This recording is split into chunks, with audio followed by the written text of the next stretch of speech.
Le carnaval de Martelange a 20 ans. Pour l'occasion, une belle exposition rétrospective évoquait ce week-end les 20 cortèges qui se sont succédés, ainsi que les 20 princes carnaval et leurs suites. Photos, vidéos, chansons des princes, l'occasion de se remémorer pas mal de souvenirs. L'idée première, c'était d'abord de parler des 20 années du carnaval grâce au carnaval transfrontalier que nous avons eu cette année-ci en 2015. Et puis on s'est vite rendu compte qu'il y avait des carnavals qui existaient auparavant, enfin on le savait, mais on n'avait pas beaucoup de documents à ce niveau-là.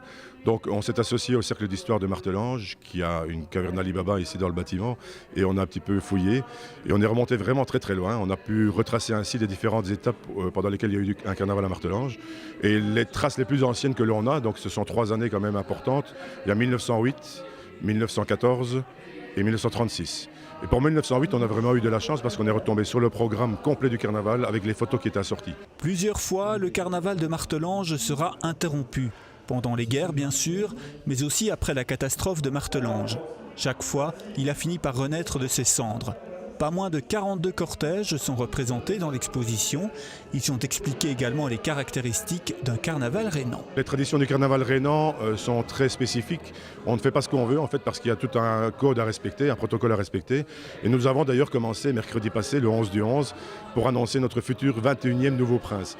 Alors il y a différents symboles qui sont représentés. Vous avez par exemple les plumes sur le chapeau, vous avez les médailles, vous avez les costumes qui sont très typiques. Vous avez d'autres traditions, par exemple comme on allume une bougie, on mange du hareng. Et tout ça est expliqué dans l'exposition pour que les gens comprennent bien le sens de ces symboles. Particulièrement spectaculaire, la présentation des costumes des 20 princes carnaval et de leurs suites. Tous ces costumes ont été composés par les doigts de fée de Geneviève van den Boogaard. Les idées viennent des gens d'abord, donc ils arrivent avec un choix plus ou moins précis de couleurs, de sujets.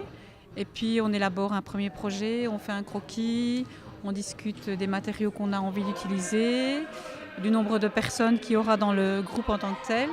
Et puis c'est un ensemble de choses, de chars, d'événements qui se mettent en place. Et une fois que le projet est mis en place, voilà, on démarre. Ça vous demande beaucoup de travail ? Beaucoup de travail, oui. Du temps, je ne sais pas vous dire, parce que de l'un à l'autre, ça varie. Et je n'arrive pas à évaluer parce que je ne compte pas, quoi. Quand on aime, on ne compte pas, donc effectivement, je n'évalue pas bien le temps que je mets. Étant donné son expertise, plusieurs carnavals de la province font désormais appel au service de Geneviève.